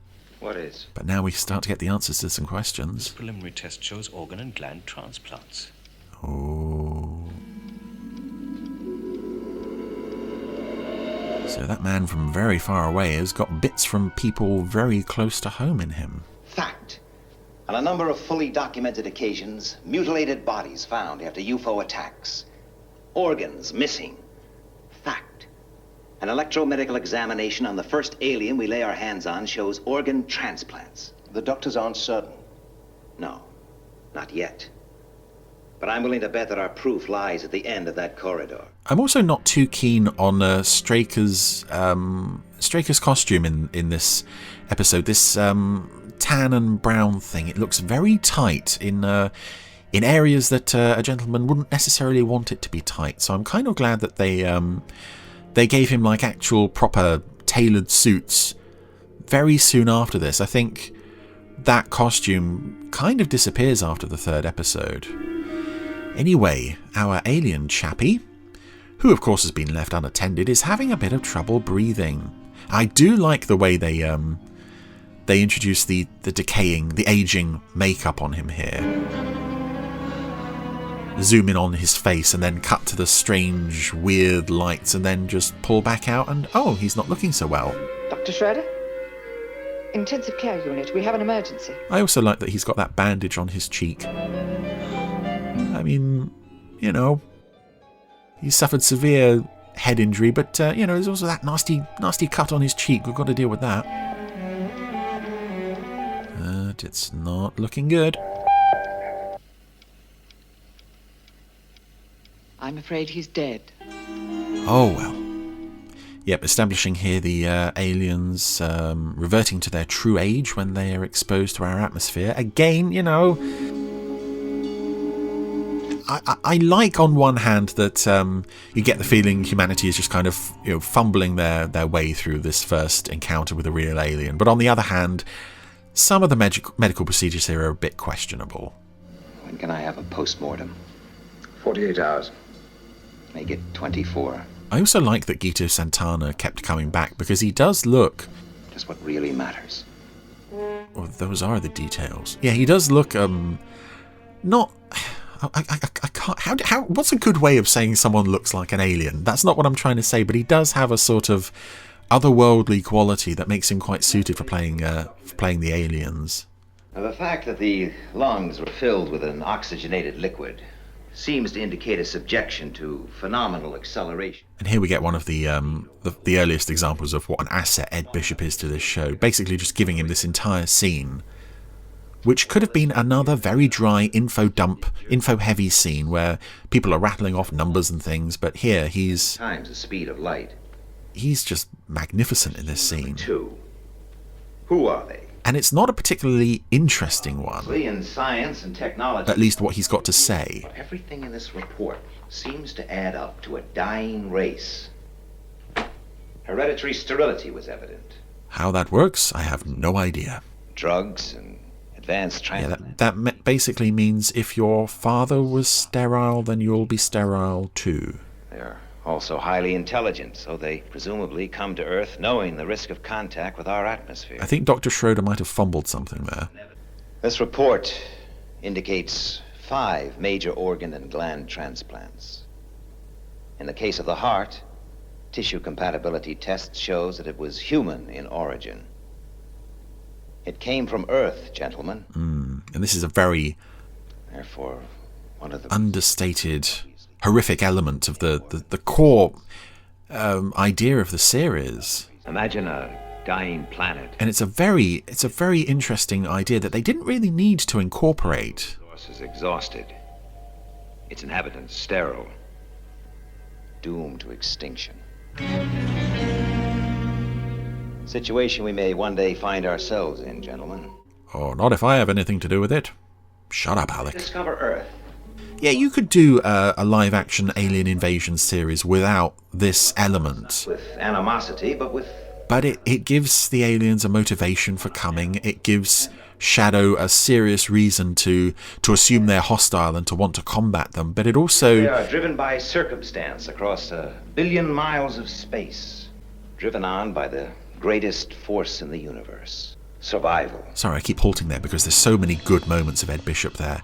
But yes, going back to the idea of the aliens harvesting organs, and most of that is off screen throughout the whole series, but it's such a horrible idea, and you get the impression that there's such a human cost to this, that your imagination really fills in a lot of the gaps. Right. Particularly with the conclusion of this story, which I think is quite strong. Despite the fact that Straker is choosing to impart his information about the alien that they've discovered at the secret alien fighting organization of which he is the commander, wanted to tell me something. In the lobby of the studio. Luckily, there aren't many people around, but Straker and Carlin didn't know that. It's about my sister, isn't it? I'm afraid she's dead, Peter. There's no longer any doubt. It's also an interesting set to hold this conversation on. It looks quite nice. Of course, it's not a set, it's a real building, in fact. I don't think you'd like to know the details. I think I'd like to know. Well, we've got part of her downstairs in a bucket. I'm sure Dr. Schroeder would show it to you if you asked nicely. The alien's body recovered from the sea was subjected to intense medical examination. The heart was a transplant. The donor was Leela Carlin. Oh, that's so horrible. And Peter Gordino is actually doing a reasonably good job here. I'm looking kind of shocked, but... You realize, of course, that they can never know the truth. Yeah, the family can never know the truth. But it is quite... Even though, we barely saw Leela for, only a minute or two, to think, oh yeah, she wasn't just killed, she... Without a body. She was taken off by aliens and had her heart scooped out. A long finger of tragic coincidence, stretching across 1 billion miles of space. More wonderful Straker speechifying. Where does the universe end? Where does it begin? Although that's not the best line to end the episode on, but the fact that we've got it with Straker looking all morose kind of ends the episode on a high that it hasn't always reached this week, I've got to say. Identified is not one of my favourite episodes, either of UFO or in terms of first episodes. This throws a lot of stuff in there, but the story isn't really enough to fill the running time, so we get these long scenes of either people shouting off numbers or words at each other, or just sitting around, looking bored. So it's never been one of my favourite episodes of UFO. Thankfully, the show would improve considerably from this point, and it's not a bad opener, it's just, you could trim about 10 minutes off this and you wouldn't really lose too much. So not a strong opening to UFO, but luckily the show would go on to bigger and better things very quickly. I made it to the end without any more disasters. Yeah, UFO. Oh, I know. Always. Yeah, and love the a bit of perfect UFO. time for me to be playing with my massive, lovely origami skydiver. Look at this. That Chris made for you. That's beautiful. That's and with so separating delicate, isn't it? Sky One as well. Amazing. That Chris. is. Let's put it back Pass together. it over here. Let's have a look, Jamie. Let's. All right, there you go. No. Oh. Oh. Richard. Oh, I'm so that was my sorry. birthday present. Now, over on our YouTube channel, people have been commenting about past podcasts. For example, Pod 140, just a couple of weeks ago, Keith Gooch said another great episode of the Gerry Anderson Podcast with all the usual banter between Rich and Jamie. Great second part of the interview with Kelvin Murray. Thanks for the name check, Richard. Many thanks. Have to agree with Chris Dale that Terrahawks Expect the Unexpected Part 2 was no better than Part 1. In fact, Terrahawks never really got going until late into Season 1. Yep. But great effort all round, says Keith. Well done, chaps. Cheers, Keith. Yeah, Ian Dealey says, brilliant interview with Kelvin Murray, and what a surprise choice of Anderson vehicle he wants to travel in. I know. Yes, he said, I didn't know he liked Thunderbird 3 as well. Most unexpected. There are also some comments beneath the latest Century 21 Tech Talk, hosted by Ed Straker and featuring the Eagle transporter. Darren Smith says, I love the Eagle, has to be one of my favourite spacecraft. I remember watching Space 1999 as a kid when it came out, and I was convinced they were real. They looked so convincing. Superb special effects by legend Brian Johnson. And I actually have a signed autograph of him holding a model of an Eagle. Nice. Perfect. Morzash posted, it's probably a bit testing, who posted, I have a fleet of 6 Eagles in my office, courtesy of Product Enterprise 1612. They gave this old little boy, much pleasure. A great video. David Weaver, always love the Eagles. Just wish I could afford one of the big Eagle replicas. Thanks for another great Tech Talk, guys. Looking forward to receiving my special supercar pack in March. Keep safe and healthy. And finally, Frank Berry, I wonder if anyone considered a series based around what would have happened on Earth if the moon left so hurriedly. Well, there's the comic version, isn't there? Aftershock and Awe, which is about what happens on Earth. It's not available now, maybe on eBay, but I think they're quite pricey these days. But it has been explored. And I think we talk about it in the interview with Kevin Grazier and with Phil Plait in previous podcasts, don't we? So pop back and listen to those. Now, I've just taken I found a bit of sellotape. And did you? I've managed to... There. Is that okay? Richard, you've reattached Sky One upside down. Sorry. A bit, because you've Happy taped birthday. it. That's what. Yeah, great. I'll put a candle in it. Anyway, thanks for doing that, Richard. What a great birthday podcast this has been. What with you tearing my skydiver and making me play Quickfire 5. Anything else you want to add, adding insult to injury? Well, we've covered the cake debacle, haven't we? So I think we'll leave it there. Right, well, what a wonderful podcast this has been. Thank you very much, Postrons, for listening to Pod 142. You could safely say you've not had a birthday like it before. You're absolutely right. Never before have I had a birthday like this one, and it's all thanks to a dry old cake, also known as Richard James. So thanks for a fun hour and a bit, whatever this has been. And Postrons, we're back next week when it won't be my birthday, and we'll stop talking about it. So thanks for listening. Bye. Bye.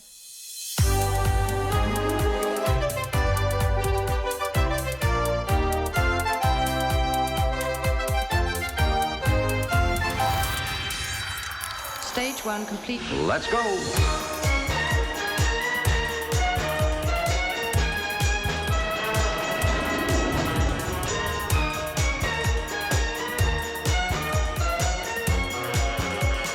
Spectrum is green.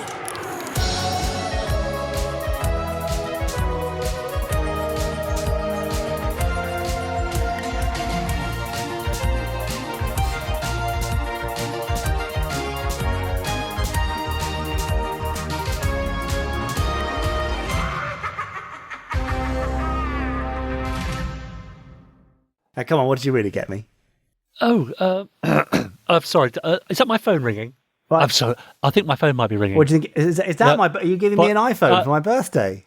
Is this your first lockdown birthday, Jamie? Or you didn't have a lockdown birthday last year, No, this is my did you? first one because lockdown was the 20-something of March, wasn't it? Yeah. So what have you got planned then for the rest of the day? Well, not a lot, would you be really? surprised? I mean, I've been on a bit of a health kick recently. You have not. I have, so I think I might break that and maybe have a few glasses of something nice. Good. And a bit of red velvet cake. Yeah, lovely. Maybe 2 whole red velvet cakes all to myself. And play with your skydiver. Yeah, now it's upside down. I don't know how I'm supposed to hold it now. Thanks for that. Oh, anyway. Sorry about that. All right. Happy birthday. See you next week. Bye. Bye. You have been listening to the Gerry Anderson Podcast. Wasn't it fun? You have been listening to an Anderson Entertainment production.